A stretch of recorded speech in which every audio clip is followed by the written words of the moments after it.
dismissed every accomplishment I've made. You've talked about my father. Well, you call me an entitled millennial, I call you a carny succubus, because the dirty secret about you, the dirty secret is you need this generation more than it needs you. The champ is here. The champ is here. The champ is here. Ladies and gentlemen, welcome to the New World Podcast, brother. 100 episodes later, and here we are. 100 episodes of season 5. I can't believe it. This is why I combined Collision of April 5th, 2025, and Dynasty 2025 in one, because I was like, you know what, let's make this epic. Let's talk about both shows hand in hand, and what I got from them and everything like that. The controversial ending at Dynasty. We'll get to it. But I wanted to welcome everybody. Thank you for 100 episodes. It's been a long time coming. I think the last season 4 went up to 700 episodes. So just hitting those milestones itself. So let's just season 4 and season 5. I think there's 800 episodes combined of professional wrestling talk. There's probably more than that. I can't even tell you. I'm trying to think of seasons 1, 2, and 3, because season 4 is when I got really serious about the New World Podcast.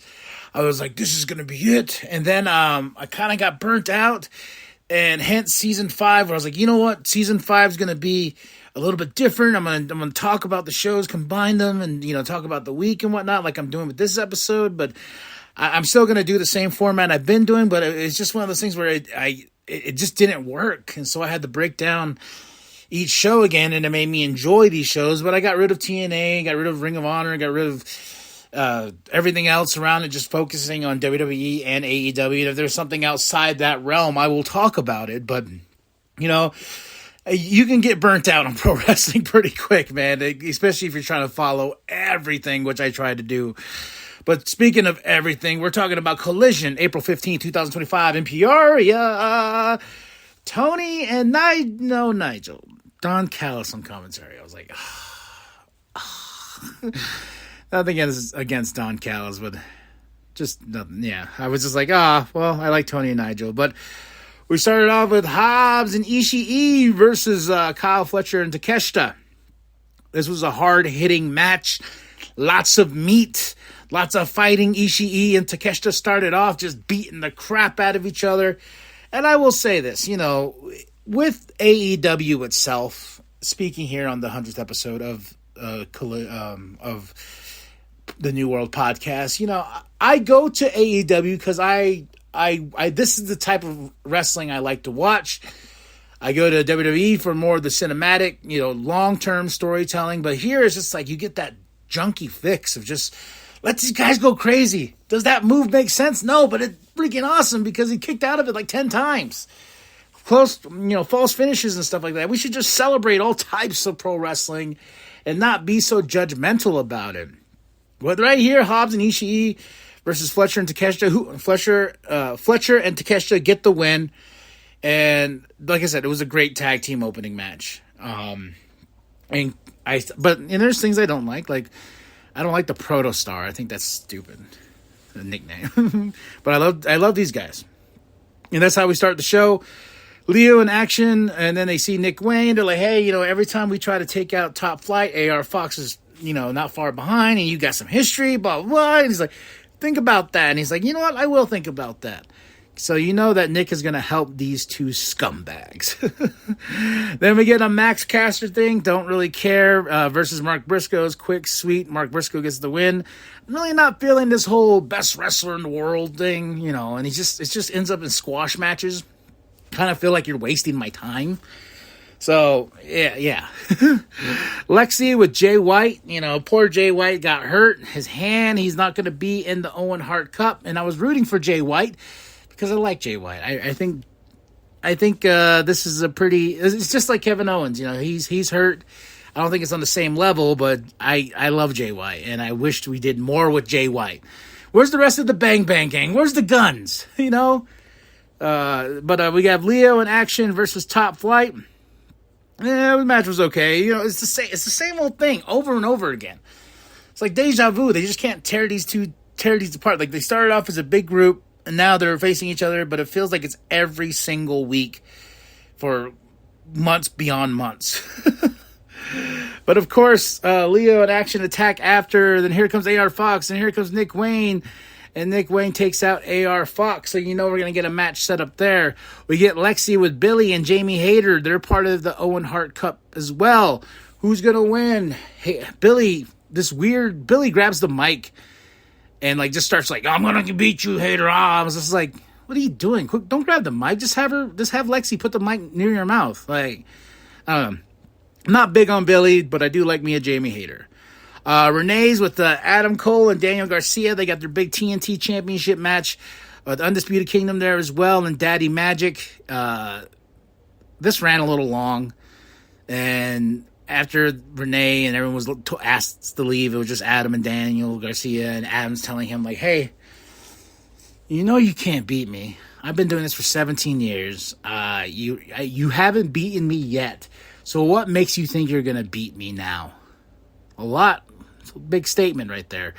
And Daniel Garcia, you know, gets a little bit in his feelings. And my favorite part is after they kind of face-to-face each other, like, you know, trying to, beat your ass.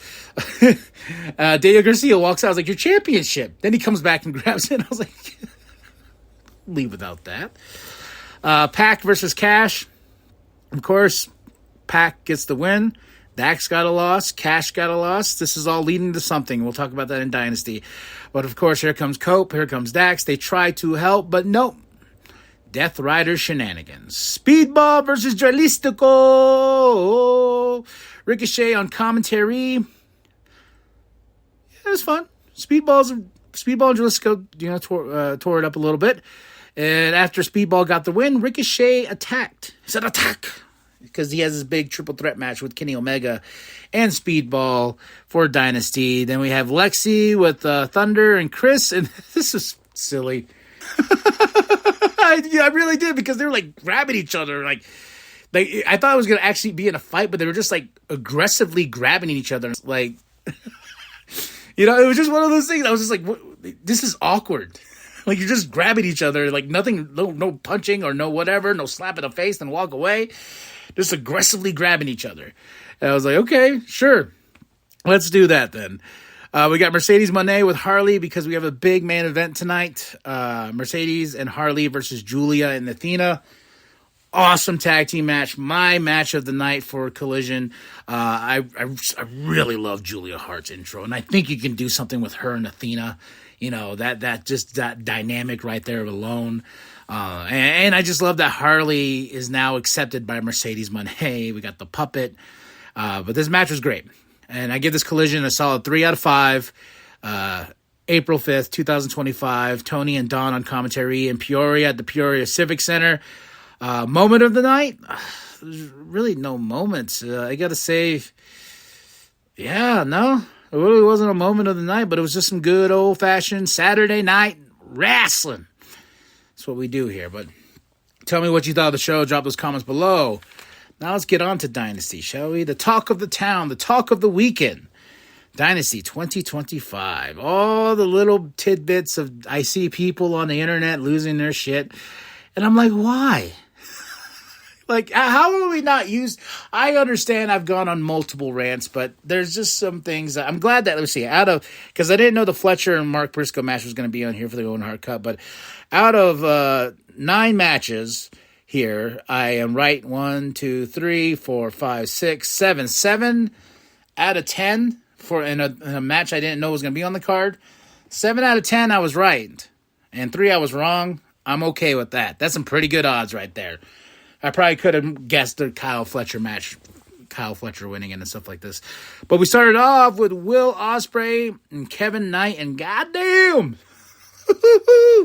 they set the tone. And this is what I love about pay-per-views. It's just like, it's just a pay-per-view. And you got all these matches lined up. It's a long boy. It's about almost 4 hours, I believe, of a show. But Will Ospreay, Kevin Knight, head to head, I really enjoyed this because it's Will Ospreay and Kevin he's great. I want to see more of him, but Will Ospreay got the win. He's moving on. I just feel it in my bones. He's gonna win this damn thing, and he's gonna go to all in Texas and beat Jon Moxley for the championship. It has to be. Spoilers, I guess. The Hurt Syndicate versus Tree. MJF helps the Hurt Syndicate. It was an okay tag team match for itself. I'm glad, and I was right about this pick. The Hurt Syndicate got the win with the MJF assist, which he has to prove himself to Bobby and them. But yeah, it was okay. It was fine. Fine and dandy. I'm glad they're still champs.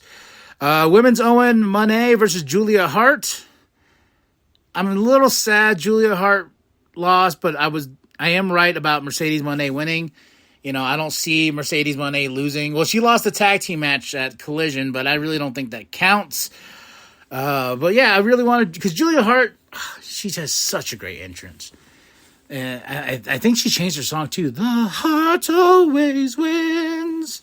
Not the house anymore, but Mercedes Moné moves on, and poor Julia Hart is left behind. Next up, a match I was wrong about, the AEW Trios Championship, Rated FTR versus the Mox Cult. I picked Rated FTR to win, but I'm glad they didn't, because this ended up being a huge heel turn for FTR, taking out Cope, taking him out, like bashing his head into the chair, then doing 2 concertos. FTR, full heel turn. Cash sold it for a little bit. Like, what's going on? What are you doing, Dax? No! But Mr. Cope was the victim of FTR. And my favorite thing about this is after they kick his ass, all right, let's write Cope off TV for a little bit. I'm cool with that. But she grabs the neck brace, Cash grabs the neck brace, and then he gets on the gurney, and then freaking Dax is like trying to resuscitate him. He's like, I don't need this. And then Dax, just an asshole, grabs the little wheel thing and just throws it, the gurney thingy, whatever. Just throws it just to be a dick. So that was some good stuff. But I was like, all right, I'm down with heel FTR. I was wondering if you really were going to split them up, but apparently not. So I want to see what's going to happen with this, and how long will Cope be gone. All right, AEW World Championship, the big one everyone was talking about. I said Toni Storm's going to win, which I was correct, and Megan Bayne going to... How are you going to save Megan Bayne? Because this match was freaking fantastic.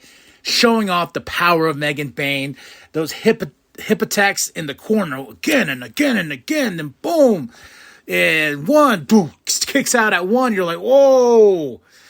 Yeah, the fight and feel of this match, especially Toni coming out in Philly, dressed like Rocky, she's my champion right there, and she's coming out, and Megan Bayne looking fantastic, Penelope Ford on the outside, Penelope getting taken out by Luther. So this was this match I enjoyed. A lot of people got pissed off, were like, well, Megan Bayne's going to look weak. No. It was a quick roll-up, which I can sort of agree with. It's kind of, this is how we got the rematch with Toni and Mariah May, because when she beat Mariah May for the championship, it was on the quick roll-up. So the door is still open to the possibility of Toni versus Megan too. And then we can get the third. So the next pay-per-view is Double or Nothing. Then we have All In. Let's do a trilogy. Then in the third and final round, Megan Bayne can win the championship, because I think Megan Bayne is that much of a threat. And she was pissed off, so I still think the door is open, but everyone's like, oh, it makes her look weak. And no.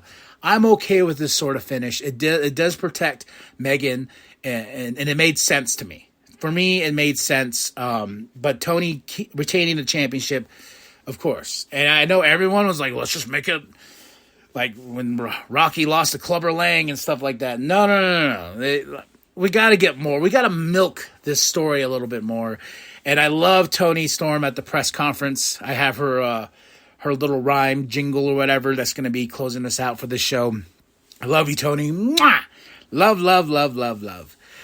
We go into Kyle Fletcher versus Mark Briscoe. Fun match. These two can do it up. And Fletcher got the win, so he moves on to the tournament. I swear we're going to get Will and Fletcher. in this whole thing. Then we get Jericho versus Bandito. Didn't care. I fast forward through this as fast as I could. I'm so happy that I was right. Then Bandito got the win, and he didn't lose his mask. He was there with his family. That was awesome and all that. But I'm just glad Jericho is no longer the Ring of Honor champion. Bandito, congratulations for winning that championship. And I wish I heard what he said on the commentary. Because he grabbed the commentary thing, he started like speaking in it, and I know I don't speak Spanish, but I was like, that would have been cool to hear on TV if they switched it over. Then we go right into the TNT Championship match, Adam Cole versus Daniel Garcia. No outside interference. Go as long as you can. Two people showing, two wrestlers going at it in such a fast, fun way, and going the distance with each other. And I picked Daniel Garcia to retain the championship so he can have that win over Adam and be like, see, I did it. That was my whole thing about it. I was like, Daniel Garcia has to prove Adam Cole wrong. And I thought he was going to do that here. But no, Adam Cole is our new TNT champion. I was like, okay, now where do we go with this? What's next with this TNT championship? Will Daniel Garcia be like, I want a rematch? And Adam Cole could be like, whoa, what about this whole, this is done, this is this and that. All that threatening you did with me, saying like, when I beat you, you're not going to get an opportunity at this championship again. So we could milk this story just a little bit more so Daniel Garcia can try to go even more the distance with Adam Cole, maybe at Double or Nothing, which is in Glendale, Arizona. Awesome. I got to go, right? Si, senor. All right, now let's go right into the AEW International Championship. Kenny Omega versus Mike Speedball Bailey versus Ricochet. Awesome. Solid triple threat match, man. But Kenny Omega, I knew was going to retain that championship. I was thinking slightly that Ricochet was going to get the win, but I liked the finish, especially Willie Speedball got tied up in the corner, and after Kenny pins Ricochet, and he's like reaching, like, no, my dreams, my goals, and boom. And I was like, that was satisfying. I'm glad that Kenny did keep the title. Then Okada. Here comes Okada's music. So the Elite is back, and that's what's going to go into this major main event. Everyone bitching and complaining about it. I love it. I love Okada. I love the Bucks. So sue me. And I want to see Kenny and Okada tie it up again. And then for the main event, the AEW World Championship, I was right. Mox retains. But this made me laugh because, of course, this was a fun match between Swerve and Mox. And Swerve, I can watch wrestle. I can watch him wrestle all the time. But with the Mox cult itself, it's the same stuff, but different people participating. So instead of FTR, we got the Ops, and Hangman. Then here comes the Mox cult. They're all fighting, and the chaos and chairs and beating each other. Referee knocked out. Chaos. That's what Jon Moxley likes. And the lights go out. The Bucks appear. Everyone's like, oh, and they take out Swerve for Moxley to retain the championship. I'm seeing everybody lose their minds. And first of all, let's take the Bucks and put them over here. Let's be real. Did you really think? I mean, deep down, I see a lot of people complaining. Did you really think Mox was going to lose? If so, you're delusional. You are super delusional. He ain't losing that thing anytime soon. It has to be at All In. And that's just the Tony Khan mentality because he wants that to be the big WrestleMania moment at All In Texas. And it has to be Will Ospreay. Well, who will face Moxley next? We'll find out. Maybe Swerve will get a rematch at Double or Nothing. We shall see. And now let's bring the Bucks back over here. The only problem I have with the Bucks in this situation was why are they helping Moxley and his cult? Like, why? Mox's cult chased them off like 6 months ago. Remember that? The Elite got scared because the Mox cult, this is when the Mox cult was forming, and they were scared off. And they've been gone and off TV for a while. So I'm more interested in the why. Why is the Bucks helping? Why are you taking off your shirts? They did take off their shirts as they were exiting, and poor Swerve was laying there. But yeah, I didn't mind the Bucks. I'm just more or less like, why? And that's the interesting part to me for this whole thing is like, why did you help Mox? You know, it would have made much more sense if they tried to help Swerve get that championship back and then were taken out by the Death Riders, you know, and Okada and being like, okay, well, now we're freshening some things up, you know, I don't know. I'm just like, why? Why, Lord? Why? And I just hear fictional characters. See if you can get that. But no, yeah, so like Hangman, he almost hit Moxley. Hangman, well, he took out Moxley at one point. But of course, chaos ensued with the Ops and Mox called and Hangman and it just ends with Swerve like, what the fuck? You know, and it goes to, you look at Hangman with his goofy hair. I really think his hair is stupid, but that was Dynasty, and I was okay with a lot of things. This ending was far better than the Chemicals and Darby driving his truck. Where the fuck is Darby? Darby driving his car into their truck and then being all discombobulated and like, nothing. So I will take this over a lot of stuff in the past. And see who's next to face Mox, but I just know Will Ospreay is going to be our hero, our savior, our assassin to take out Jon Moxley and bring back the championship because it's been months since we've seen it.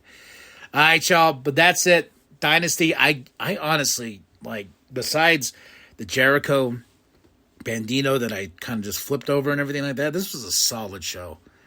I really did enjoy it. So solid. I'm going to give it a solid 5 out of 5. I don't care because I was highly entertained. I just want to know the why. So we'll find out on Dynamite, and we're going to build up to Double or Nothing, and we're going to build up to All in Texas. So like and subscribe. Share with your grandma. Share with your grandpa. Share the bum down at Walmart. I am KMB, the Sexy Ninja. And thank you for 100 episodes. Thank you, thank you, thank you. We got to keep rocking. Got to keep popping. I love every single one of y'all. And remember that the New World Podcast is for life. There once was a man from Nantucket whose cock was so big he could suck it. He said with a grin, wiping jizz from his chin, if my ear were a pussy, I'd fuck it. Oh.